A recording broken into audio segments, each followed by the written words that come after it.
السلام عليكم ورحمة الله وبركاته. أعوذ بالله من الشيطان الرجيم. بسم الله الرحمن الرحيم. الحمد لله رب العالمين والصلاة والسلام على رسول الله صلى الله عليه وسلم.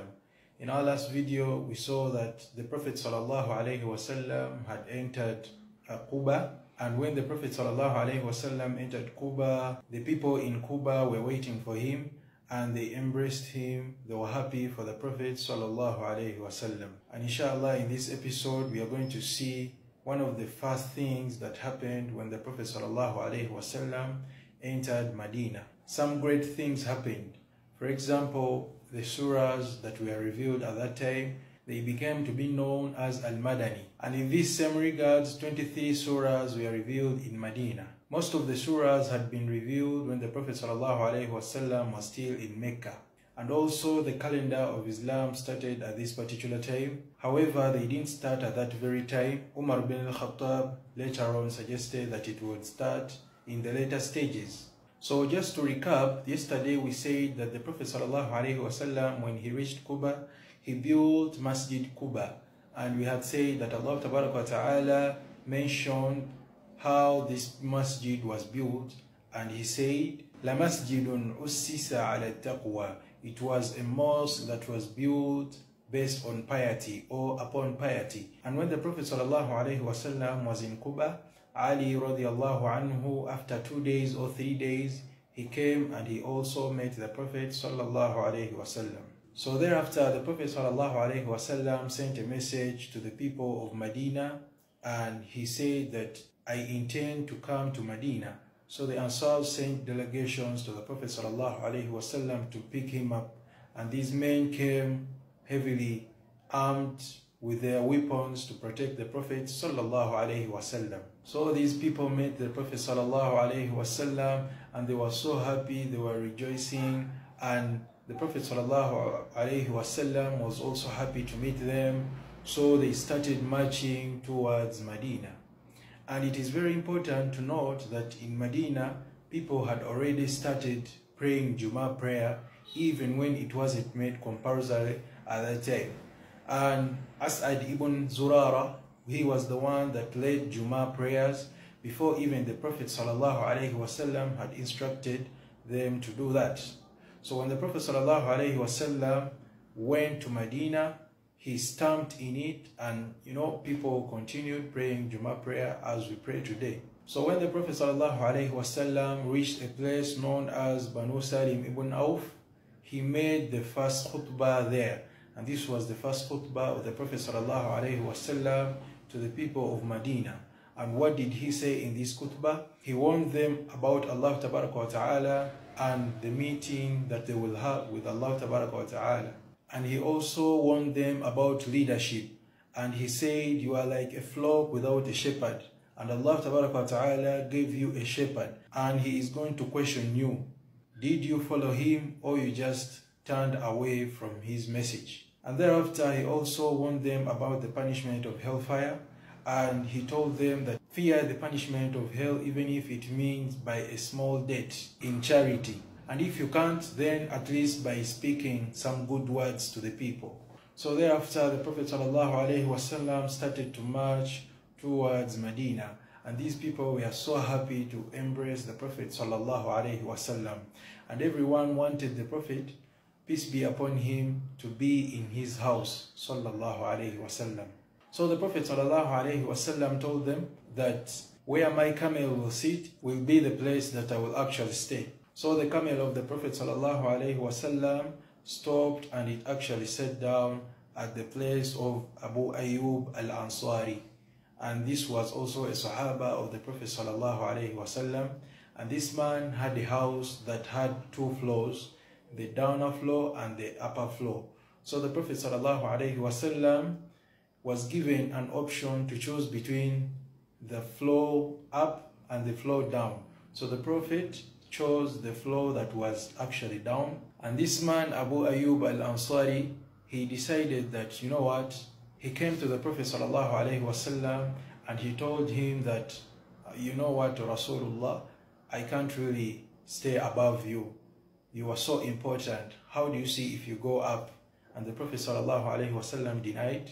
and he said that it's okay, let me just stay in this downer part of your house. And these people were so disciplined. They respected the Prophet ﷺ, so much so that one day when a pot of water kind of like broke down and the water started flowing down into the house of the Prophet ﷺ, these people actually came and rushed down and cleaned it up because they didn't want the water to harm the Prophet ﷺ. And thereafter there was a need for a masjid. The Prophet ﷺ needed to build a masjid at this particular place. So the Prophet ﷺ, the seerah says that he went on his camel, and where the camel stopped is where he actually built the masjid. And it happened to be that where the camel stayed, or where the camel seated, it was a place owned by these orphans of Banu Najjar. And then the Prophet ﷺ called them.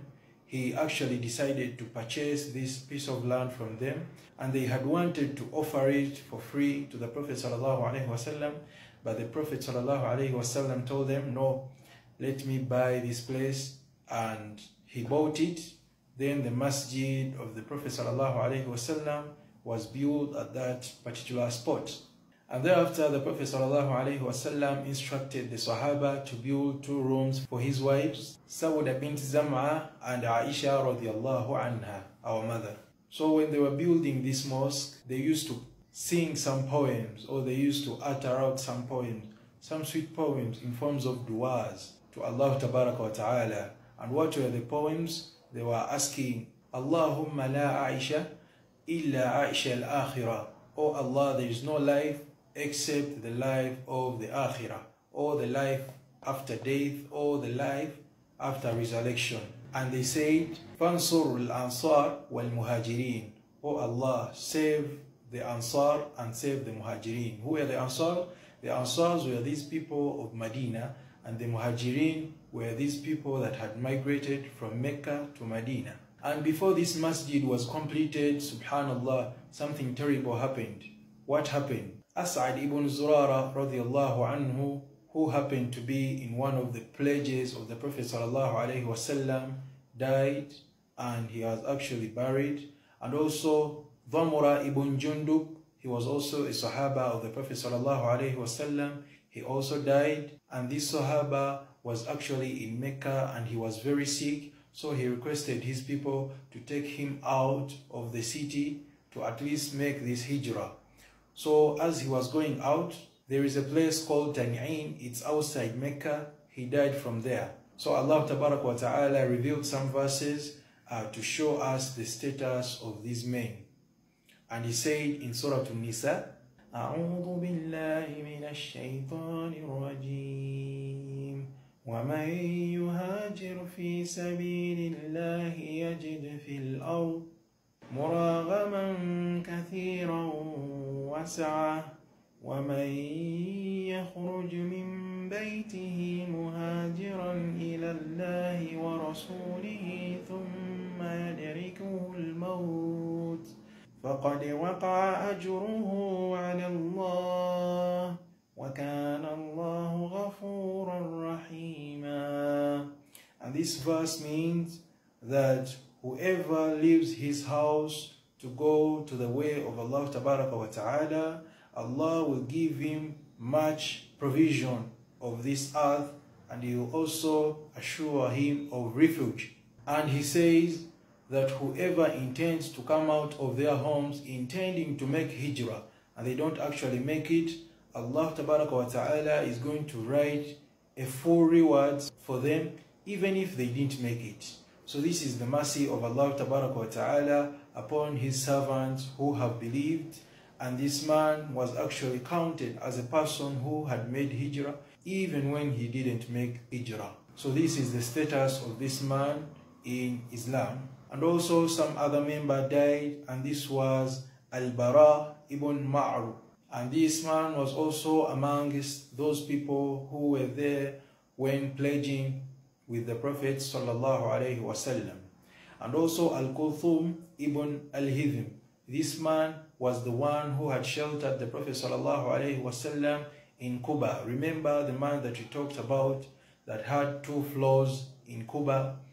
This was Al-Kulthum ibn al-Hithn. He also died shortly after the Prophet ﷺ had migrated to Al-Madinah.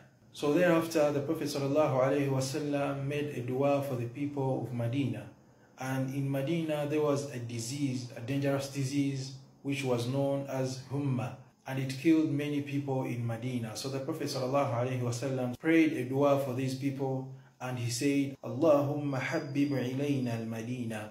Oh Allah, make us love Medina. Kahubbiha Mecca, as we love Mecca.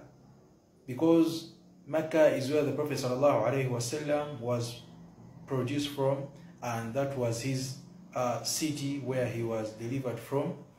And he said in the dua, wa ashadda, and even more, wa sahihha, and you also make it better for us, make it a better place for us, O Allah. And he also made another dua saying, Allahumma barik lana fi sa'iha wa muddiha. O Allah, grant us barakah in the sustenance here in Medina. And back to the story of the masjid, the Prophet ﷺ, when they built this masjid, it was facing Jerusalem, and this was at the time to create uniformity, because at that time Allah Ta'ala had ordered the Muslims to face Jerusalem before he ordered them later on to face Mecca or to face the Haram. And thereafter, the Prophet ﷺ sent Zayd bin Harith and Abu Rafi to Mecca in order to collect their families, the Prophet's families and the family of Abu Bakr as-Siddiq. And these people actually, they went and they collected these people. They collected Aisha radiallahu anha, Ruman radiallahu anha. They also came with the wife of the Prophet sallallahu alaihi wasallam, who was known as Sauda, and they also came with the daughter of the Prophet sallallahu alaihi wasallam, who was known as Fatima, and they also came with Kulthum, who was also a daughter to the Rasul, and they also came with Ayman. And who was Ayman? Remember, we had said that the Prophet ﷺ, when he was still a baby, he was being taken care of by this woman called Ayman. And in the later stages, the Prophet ﷺ said to the people that whoever needs to marry a woman from Jannah should marry Ayman. So Zayd ibn Harith came and he actually married Ayman, and they produced a son, and this son was also a Sahaba to the Prophet sallallahu alaihi wasallam. As for Zainab, the daughter of the Prophet sallallahu alaihi wasallam, was married to Abu al-As ibn Rabi', and this man was a mushrik, and he didn't allow Zainab to come to the Prophet sallallahu alaihi wasallam or to make hijrah, and Zainab was excused. And actually Zainab radiallahu anha, she doesn't have any problem regarding this, because we had said that those people who were told to make hijrah and they didn't make, those people, they disbelieve. It was a law, it was a command that these people needed to fulfill. But those people who were not able to fulfill this command, they were excused by Allah Ta'ala, and they were forgiven by Allah Ta'ala. And also Asma bint Abu Bakr made hijrah, and when she came to Medina, she was actually pregnant. So soon after arriving, she gave birth to a Sahaba of the Prophet who was known as Abdullah ibn Zubayr. And lastly, allow me to talk about the adhan. How did the adhan start? So when the Prophet ﷺ reached Medina, there was an urge of praying, because prayer had been made compulsory, remember, in Mecca. So the people were confused on how to call these people for prayer. So some of them suggested that, you know what, let's raise a flag. Perhaps these people, if they see this flag, they will come for prayer. And some of them didn't agree with this. And some of them didn't agree with this because actually it couldn't work. So they decided, you know what, let's make a fire so that smoke goes around and, you know, the people will know that it's time for prayer. And also this idea was rejected. So some of them said, you know what, let's blow a trumpet so that these people come for prayer. So this was also rejected. And they said, you know what, let's ring a bell. And this was also rejected. And in the meantime, Abdullahi ibn Zubayr al-Ansari used to go and he used to call the people for prayer slowly by slowly. He used to go one by one, door by door, calling the people to come for prayer. And this is known as Tathweeb. It is one of the sunnah of the Prophet sallallahu alaihi wasallam. Even if they make adhan, it is permissible. You can go to the people one by one and you try to call them for a prayer in a place, maybe an organization or a school or a university. If they make adhan, you go to your friends and you actually call them to come for prayer. It is permissible and it is a sunnah of the Rasul. I remember when I was still studying at Medina Islamic School, these people, we used to call them Badawa. So they used to come and they used to chase us to go for prayer. But this was when we were still young. But alhamdulillah, we are grown-ups now. So thereafter, Abdullah ibn Zayd al-Ansari saw a dream. And in this dream, a man came to him and he actually started to teach him how to make adhan.